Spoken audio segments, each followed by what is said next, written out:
Yes, Bank of Ghana for a dija aboka. And you don't know but you can a ye for a ye gold ball for also the Modi Jankas aboka. Gold for the Modi aboka. It's in the the efficacy, it's any implications on the economy. And they made them a concern by independence of BOG. Yeah. Independence of BOG say. Then na motimiti na homa aban say no BOG aba extension of the government straight away say almost omomotu Ubo dear papa no kan BOG you know mama say Asiama me wo you can hear about losses in India. Yes me wo now the kan say ebeto jana make tubia ba system I started with Bank of Ghana no we share cabinet na some of catch on say senior report never be told you na hwa enko yi nti oyi na me say an advisor professor Bakoso or Asyoha betu ja say yentie ne governor na kan wa hwa enko yi anchana minority for be press conference nti ma media betu ja or Joy FM say ISOB our captain Ostro Storms na O2 make a call from town to town. No catcher says sinking should be a call for. Hey, a buyer not a hadring. Go down anchor report to a banana percent chromio dinka cranity. One shall report on a dozen to be kaya and kind of ding. Tia now brushy surface now they are told. Oh, kind come ye. Say, ye Heseka now your day and Minka RPP either a press statement, a press conference. Now a proper diagnosis because I'm rare or intimate spending in actually. Debbie. Nemum Usha.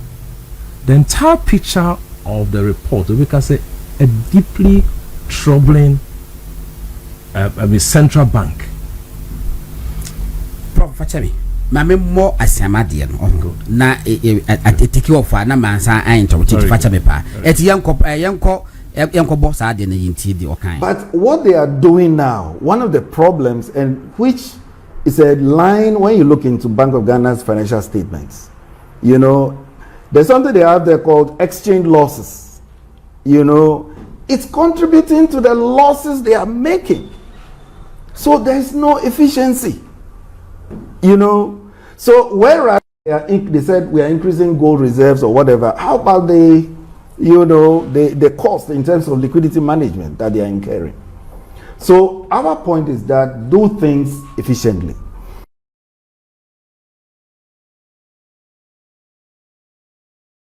And a good reserves also be me say for you bet you the home prof Pashenko.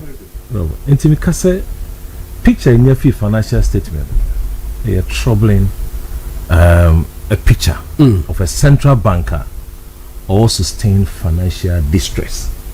That's all. Now OSHA report na report and directors now a painting a picture of hope.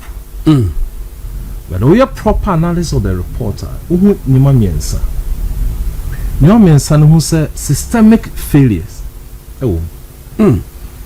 Policy induced losses. Now who deteriorating balance sheet. Key things I will say Ubia OSHA report no beto boase na show me. Proper choices will be Miensa. And you Miensa. Boys boki. Systemic failures. You policy induced losses. You deteriorating balance sheet. Are alarming to every stakeholder who was a social service reporting. Now, Nimame can say, question be a crave besana me chow, my sister station back say, Bank of Ghana also a rise of a boka and then it's a boka. That's a debate. Oboka in here and Oboka in here. No, Karini, there's nothing wrong for any bank, central bank, so being care losses. Okay. There's nothing wrong. Okay. To say you may be a no. The difference with central bank is Oboka abandon to me Cheskago, abandon to me Kobwano. So these are major things. But we've seen situations where a buying a central bank to be Boka. When you have inflation crisis, when you have currency instability. Now say major DBS your mining. I whom here say so money boy.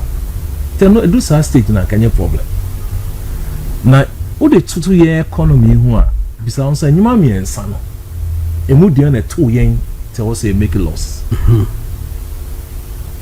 Now we can say inflation na 54 and na di ho say original time. Internet or the air form. The highest so far at 54 I call here. And no you explaining COVID issues na ma dey kodo. And they're all come about 23%. Just say within that period no or tetiba kakra. Currency stability me can ho asem. Na was saying if it's a 15, if it's a 14. 14. Let's assume it's 14. To say you're saying in the crisis being about that time, I say your problem. I feel my reporting. Hold on, let's pass a binya conscious I reporting. Any time for financial report to be an I did also hear and say Obesha auditor no na sama oka comment. We are no ashe near directors no so no almost comment. Answer kwa no over figures na so because the investor sa nyuma nya dey also here answer no over the actual figures na ya dey to dwa no na yen share auditors when na yes adi KPMG. Oh, okay. Reputable organization omo jidin we are saying na adia KPM for kind say me dey be send o so if you waiting there but yes Gideon but fato so me ma think say the first one first two no me dey can me send the first two be fine KPM external auditors Emma BOG yeah and raise a concern is say some financial statement on prepare almost departed from IFRS standard. Hey, so report to you. Now, Okaso departed from the normal international financial reporting standard. No, we use Central Bank Act to prepare this report. So we say they also departed from.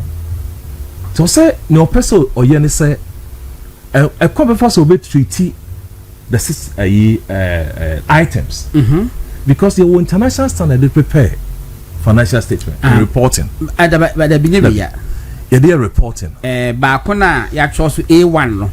But was a headline financial performance 2025 versus 2024. You know the first one. No, there was someone and statement of profit of loss. And KPMG one. Okay, yeah, that's right. Yeah, but me sure we auditors concern emphasis of matter KPMG. Auditors concern emphasis of matter KPMG. Was it KPMG emphasis of matter? KPMG issued an emphasis of matter paragraph noting that the financial statements depart from IFRS in critical areas. 1. Treatment of gold revaluation gains to losses, foreign exchange gains to losses on SDRs and gold, and then 3rd, but when there was no recognition of revaluation of foreign securities. Sign up person check KPMG. Or say issues emphasis on paragraph noting that financial statements depart from. Now, you share quite they prepare financial statements. Or say treatment of gold revaluation losses. Or any differently. Foreign exchange gains on SDR and a recognition of revaluation of foreign security. We also auditors noted financial statement may not be suitable for another purpose. This is a senior qualification. Direct comparison with other central banks are impossible. Hey, that's the report. Professor saying good. No person can say a quite first saw treated treatment of gold valuation reporting figures now a different from the main use for comparison. Hold on, conversation now foreign exchange losses no or better or minor your own covenant revaluation losses. Yes. a chest of money or financial assets, your foreign dollar reserve, your gold, and your SCR, Yesika will draw from IMF. Into any time bia usika no ebenya hoden no usika na wo saa exchange gains no a drop it but obey to you first one that wait my year okay a chese any time bia odo usika no ebe pagya no see de no a chese wo asset a wo aye foreign cash aye reserves no aye gold the value no a drop it and it's a wood treaty sign no na a chese sika obo kano men fan ka e ka wa body see and to be ko financial to be say omo declare 5.4 billion for revaluation gains ayenya yes yet boka but the actual value is about 29 billion it's your T5 no pay and the free it have your balance your income statement na yeja the excess na woman no they are share equity side but the IFRS no say any time be our best revaluation no oboka for ni nyina share profit and loss okay na declare ni nyina that's the standard. That's the standard.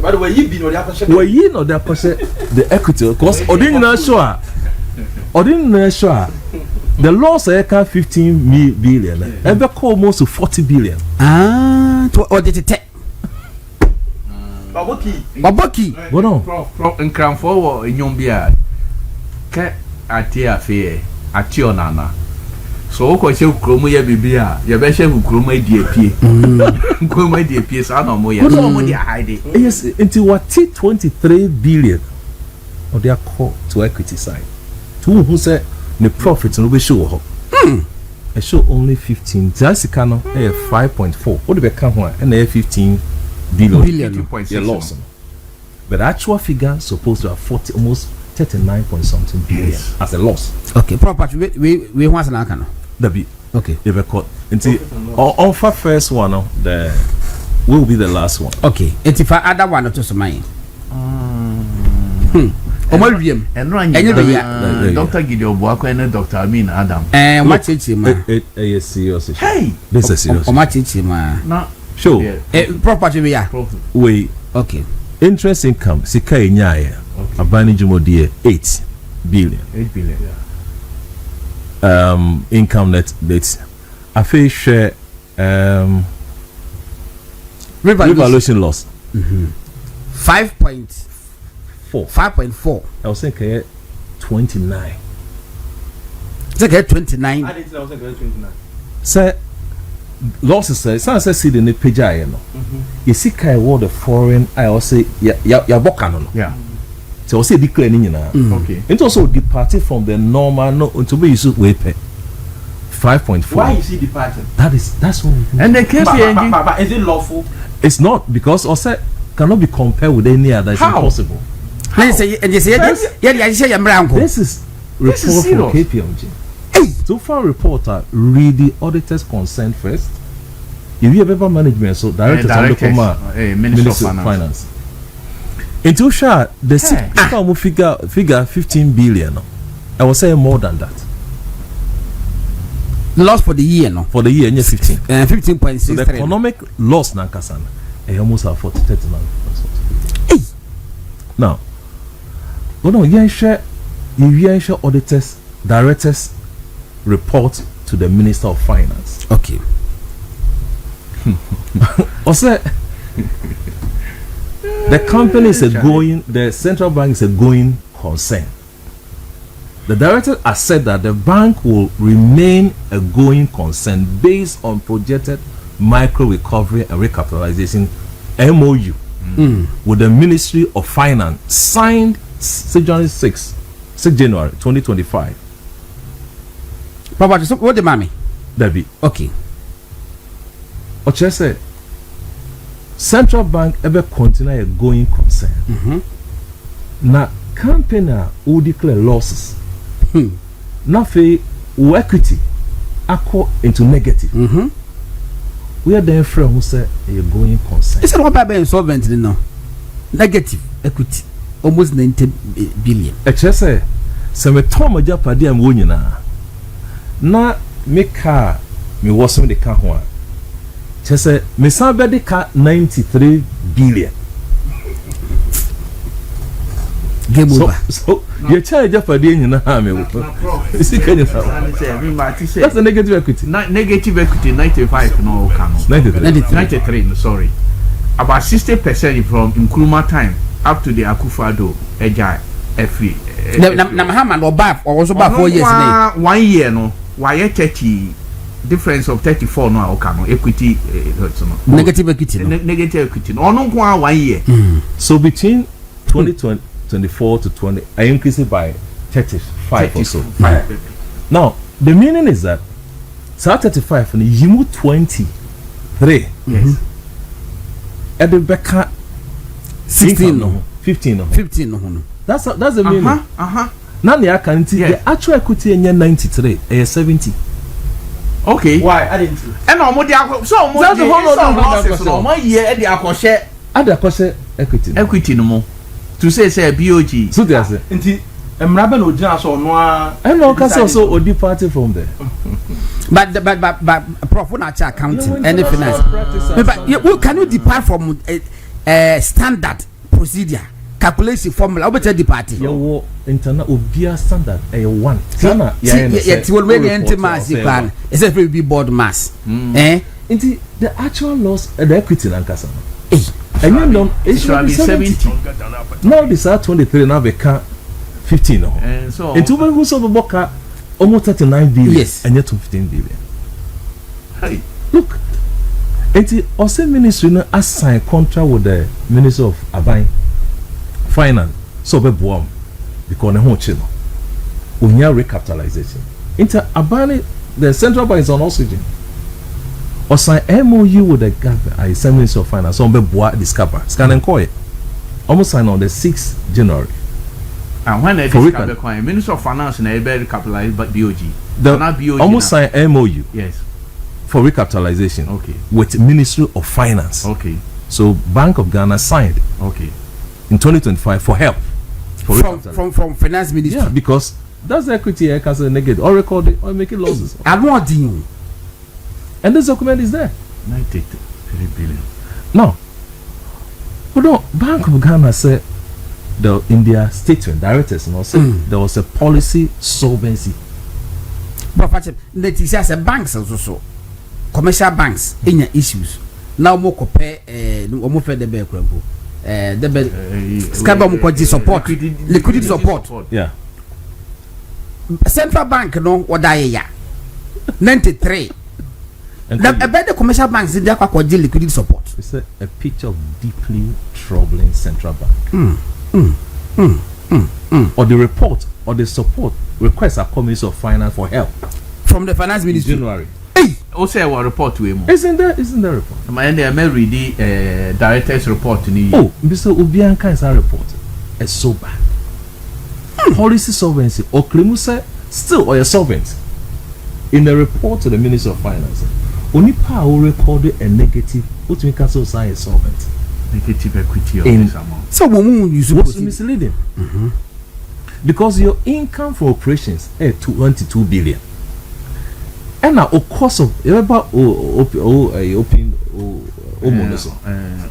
16. Until on that policy solvency surplus won't do baby. When it comes to your solvency, we are solvent. There was something on your friend is saying the gold board. The gold purchase program. Almost say another a course in magic was a concealed law center. See busasa. Yeah. What one day you know? Okoto gold. Yeah. Ube refine our process. We are no atom. To share balance sheet never show and 9.05 something billion. Sana mo time. Timi koto kutu. Nam de bafie. Yes. Nam bebe pa ho. Nam squeeze. Nam koto. So what koton if I saw binyana I was say more than the process of the form nyina. Of course. We know your processing nyina koton your sanso boka. Yes. 9 billion. 9 billion.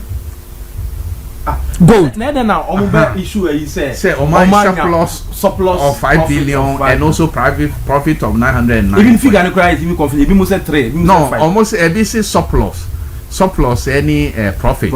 It generated a massive loss. Almost surplus only 5 billion. And a profit only 909.8. But what we say the audited account just say omo ye bia. But wait when the final income statement to how much? And but your factors by me. A massive loss. Get the factors last 2 no. Oh. God on we be say sterilization ya kan ho ase. We be say our friend we say ya kan ho ase my head. Me I would go Yam konye bi ya. Profit bi ya. Gojo na ga.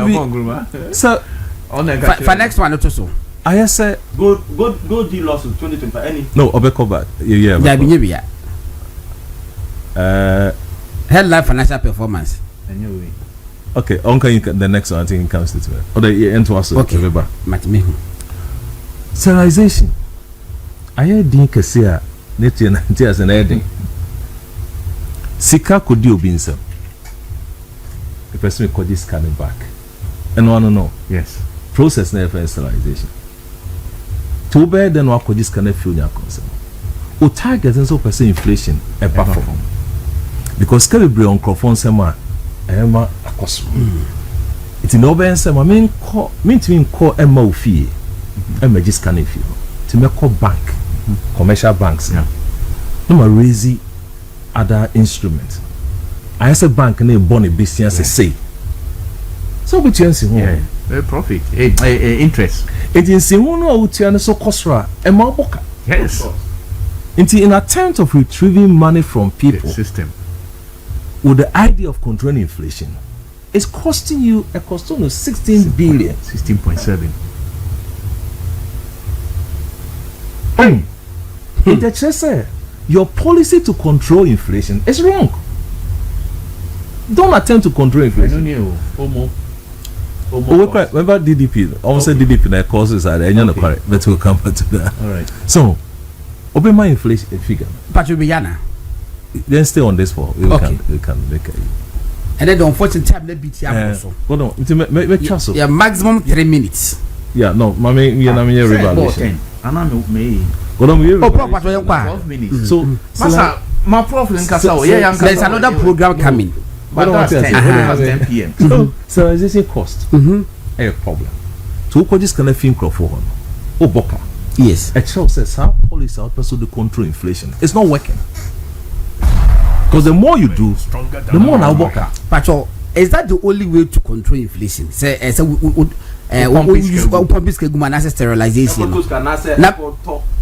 You see, the way Microphone define inflation, is a persistent increase in the general price of goods and services without production. Without production. So when you increase the production, you don't need to go and do sterilization. Yes. You don't need. That's not the only way. Say, me too skagmo. Until policy to control is costing you more. Tells you jai. And this kind of would you go 60 billion a year. And then I will find stimulating production. And I make her say, banks kwa omo to or this kind of come on. AGFO, we should also investigate those banks. Because all my banks also near 6 banks. Yes, so the money is we should to write RTI to those to request those banks as kind of come more. You realize if you are 2 banks spend on next can so there's a need to conduct investigation. And this is serious. If you check the finance, so many challenges with this. Shall evaluation of loss here can was Over to me. Hold on. It's so bad. And I feel say there's a need to interrogate this. If I need to do this. Yes. But the my challenge is that a bank should account for the revaluation losses and put it back. To see the actual economic losses. But they cannot go and hide it under negative because what the cocoa share it just say what painted picture keke. But the problem is certain. It's the actual cost of the losses. Yes, sanity. But no, I'm so many. In Yamani be brave it. We can have more discussions on. It does. I mean, Manama gold board no, you know. The supposed profit and the loss. Now what they are to is it the DDP? The gold board there no. So okay, was it gold? I was so gold deal losses 2025. DDP nema. Yeah, DDP. Because we said to clear the incur loss and to clear the mess of the DDP. Yes. Is that the fact? No, this is a fact. 2020 loss of 15. 9 point. Yes. A showing profit and loss statement. Yes. 2024 a show 9. A profit and loss. Open market operation account was 16 billion. Monetary policy failure. Then gold deal losses. Anko profit and loss. And now in the whole who did they say cost of country? Did he be so there's nothing. And at the who can say 23 billion no IFRS for a forex exchange policy cost. Oh, as in this we now say FX 23. I don't know say they can to 15. I was so the down no 15 exchange loss on gold ne.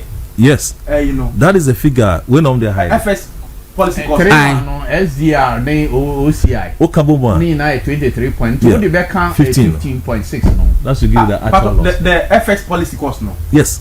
And also like 15 no. Yes.